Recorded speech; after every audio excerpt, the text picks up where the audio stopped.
বিনিয়োগকারী বন্ধুরা, আসসালামু আলাইকুম। আশা করি আপনারা ভালো আছেন। আমি এখন আরডি ফুডের একটা আপডেটেড অ্যানালিসিস দেওয়ার চেষ্টা করব। মানে আরডি ফুড কেমন আছে, কেমন চলতেছে, কেমন যাবে, এরকম একটা অ্যানালিসিস। এটা সম্পূর্ণ টেকনিক্যাল বেসড হবে। আশা করি আপনাদের কাজে লাগবে। আপনারা যারা আরডি ফুড হোল্ড করছেন এবং যারা নিতে চাইতেছেন, তাদের জন্যই মূলত আমার এই অ্যানালিসিস। আমার অ্যানালিসিস কাউকে প্ররোচনা বা প্রলুব্ধ করার জন্য না, সম্পূর্ণরূপে টেকনিক্যাল বেসড একটা গাইডলাইন বা একটা সাজেশন বা একটা রোড ম্যাপ ইত্যাদি। দেখেন, RD food, BD Thai food, এরকম কিছু আইটেম আমি ফ্র্যাঙ্কলি বলি আপনাদেরকে, এগুলো আসলে যে পজিশন থেকে মুভ করা যায় না, যে পজিশন থেকে মুভ করলে সমাধান নাই, যে পজিশন থেকে মুভ করলে কন্টিনিউ করা যাবে না বা লং মুভমেন্টে যাওয়া যাবে না, সেরকম একটা পজিশন থেকে মুভ করে। এরকম আরও আছে, নাভানা ফার্মাও এই টাইপের আরও বেশ কিছু আছে। তো এই ধরনের পজিশন থেকে আমি নর্মালি ধরি যে মুভ করে না বা করতে পারবে না। এখন যেমন ধরেন জেনেক্সেলটা করতেছে, এরকম কিছু আইটেম বাজারে এটা করে, মার্কেট মেকারই করে, ওর সুবিধার জন্য করে বা ওর একটা ব্যবসা করার জন্য করে এবং ওর টেকনিক্যালি উঠে আসার প্রয়োজনে করে। এভাবে উঠে আসলে ইন্ডিকেটর অসিলেটরগুলোকে একটু ফেভারে নিয়ে আসা যায় এবং তার নিজের কোম্পানির প্রাইসকে উপরে উঠে আনা যায় এবং কিছু ব্যবসা করা যায়। সব কিছুর পিছনে ব্যবসা, এটা মনে রাখবেন। তা আরডি ফুডও সেরকম একটা পজিশন থেকে উঠে আসছে, এই জন্য উঠে এসে এখন ভরকায় গেছে। তো আসেন এখন আমরা অ্যানালিসিসে চলে যাই। এই টাইপের পজিশন থেকে আমি কোনো শেয়ার আসলে অ্যানালিসিস দিতাম না, তখন দিছি রিকোয়েস্টে। এই ধরনের পজিশন থেকে উঠে আসাটা ঠিক না, বা আমার কাছে ওকে দেখতে পাচ্ছি না, তারপরেও দিতে হয়, দিছি এরকম আর কি। আমি আরডি ফুডের অ্যানালিসিস দিছিলাম, আসেন দেখিয়ে দেখাই। এখন অ্যানালিসিসে আমরা চলে যাই। আমার অ্যানালিসিস আপনারা ভালো লাগলে অবশ্যই শেয়ার করবেন আশা করি, এবং সাবস্ক্রাইব করবেন আশা করি। দেখেন, আমি আরডি ফুডের অ্যানালিসিস দিছিলাম এবং আরডি ফুড এমন বুলিশলি উঠছে, পাবলিকের খুব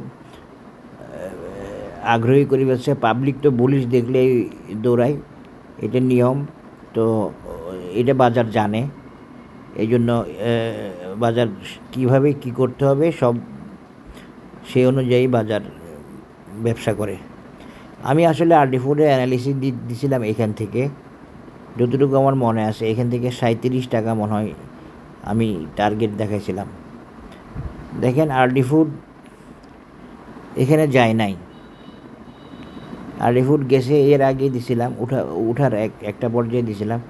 আরডি ফুড গেছে বা যেতে পারছে 34 টাকা। এই যে দেখেন আপনারা, এই যে যেতে পারে না, এই কথাটা কেন আসতেছে আমি বলতেছি। তো আমার এটা ছিল একটা বটমের প্রাইস পয়েন্ট থেকে আরডি ফুডের এটা টার্গেট লেভেল। কিন্তু আরডি ফুড মূলত করছে কি, সে যেটা সাপোর্ট লাইন, সে সাপোর্টকে ফলো করছে। এইটা আরডি ফুডের সাপোর্ট, ওইটা কিন্তু সাপোর্ট না, এই পয়েন্টটা কিন্তু সাপোর্ট না, খেয়াল করবেন। আমি দিয়েছিলাম ওই পয়েন্ট থেকে, প্রাইস পয়েন্ট থেকে, বটম পয়েন্ট থেকে।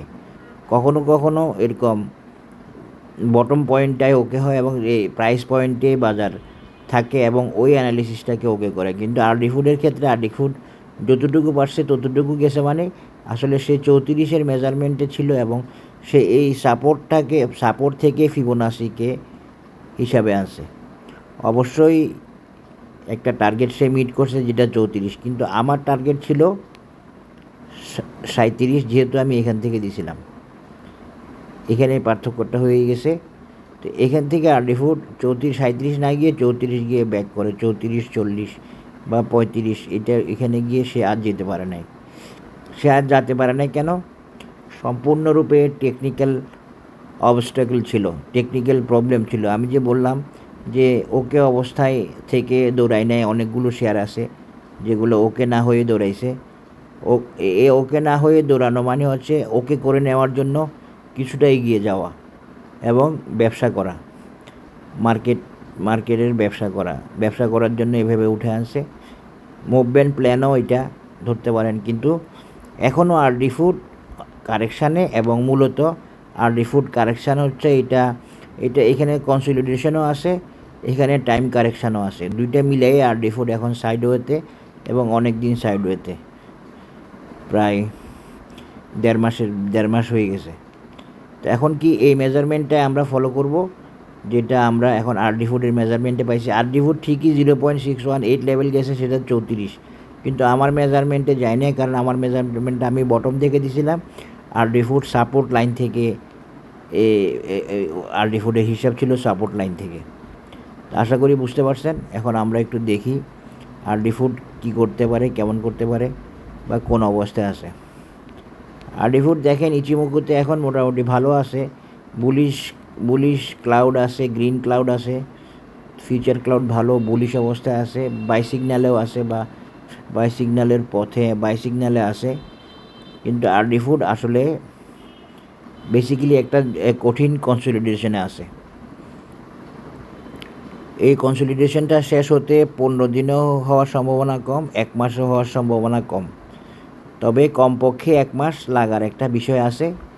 এরপরে গিয়ে এটা আবার 1.5 মাস 2 মাসও হইতে পারে, তবে কমপক্ষে 1 মাস 2 মাসও হইতে পারে। এটা আমি বলে রাখলাম।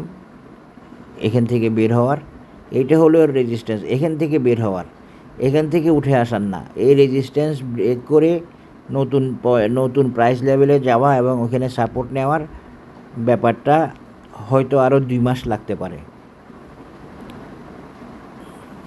তবে মিনিমাম 1 মাস ধরতে পারেন। 1 মাস পরে হয়তো বোঝা যাবে, বা 1 মাস পরে আমরা আরেকবার অ্যানালিসিসটা দেখতে পারি কী অবস্থায় আছে বা কেমন করবে। দেখেন আরডি ফুডের এখন এই শর্ট টার্ম রেজিস্ট্যান্স লেভেল হিসেবে আমরা যদি এইটাকেই ধরি, তাইলে আরডি ফুডের নেক্সট টার্গেট হচ্ছে 43 বা 44 টাকা, এইটা। তারপরে রেজিস্ট্যান্স হচ্ছে 52 টাকা। তো আরডি ফুডের সময় নেওয়ার ব্যাপারটা টেকনিক্যাল কারণেই এবং কনসলিডেশনের কারণে। এই কনসলিডেশনটা একটা গুরুত্বপূর্ণ কনসলিডেশন। এটা এইখানে না, এখানে তো সে কারেকশানে আসে। এই কারেকশানটা বা সাইডওয়েটা মূলত কনসলিডেশনের প্রয়োজনে এবং লং টার্ম টার্গেটের প্রয়োজনে। তো আরডি ফুড যদি এই কনসলিডেশনটা শেষ করে, সেটা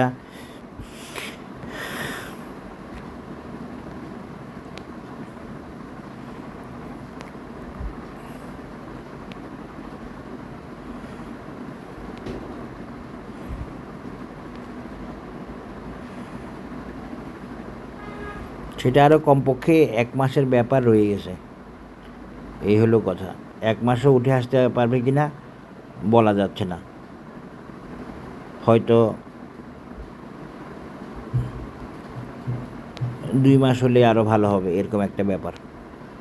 তবে 1 মাস আপনারা অন্তত হাতে রাখেন, এতটুকু বলবো। এর বেশি বলতে পারবো না, কারণ এগুলো আমরা অ্যাজাম্পশান করে বলার চেষ্টা করি। এটা কোনো মেজারমেন্ট না, এটা কোনো স্কেল নাই যে মাপবো কয়দিন পরে গিয়ে সমান হবে, এরকম কোনো স্কোপ নাই।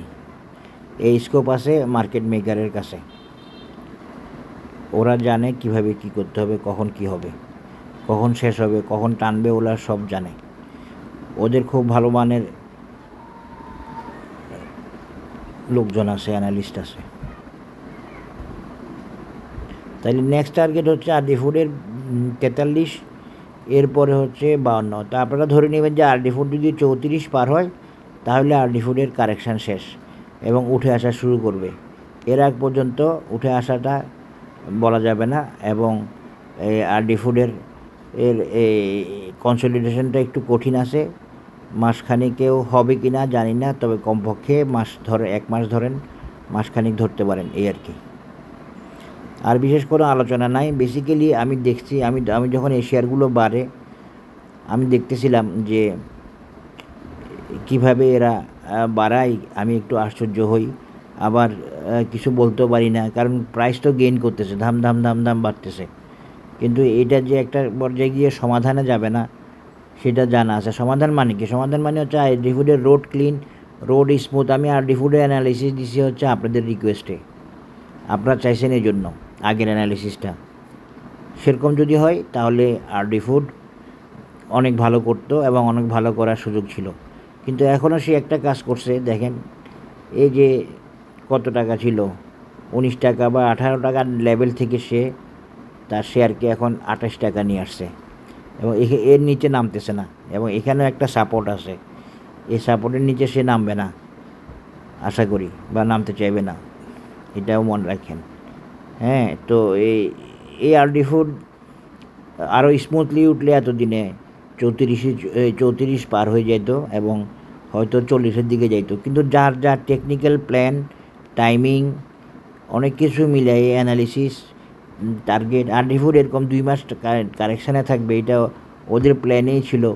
ওরা জানে যে এভাবে মুভ করলে এই ঘটনা ঘটবে, তখন আমাদেরকে এইটা করতে হবে। ওগুলো জানে।